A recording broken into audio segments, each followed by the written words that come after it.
Welcome to our channel. If you want to remove browser-saved logins, follow these step-by-step instructions to ensure the process is completed successfully.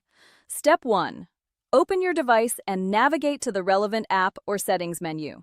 Make sure you have a stable internet connection before proceeding. Step 2. Locate the specific section or feature you need to access. This might be in the settings menu, account options, or within the main interface of the application. Step 3. Look for the option related to your task. It may be labeled with clear text or represented by an icon. Tap or click on it to proceed to the next screen. Step 4. Review any information or warnings displayed on the screen. Make sure you understand what will happen when you complete this action. Step 5. Follow the on-screen prompts carefully. You may need to confirm your choice, enter a password, or provide additional information to complete the process.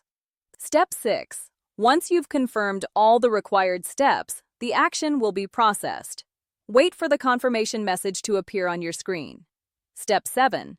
Verify that the changes have been successfully applied by checking the relevant section again. This ensures everything has been completed as intended. Step 8. If you encounter any issues during the process, check the app's help section or support page for additional guidance and troubleshooting steps. Don't forget to like this video and subscribe to our channel.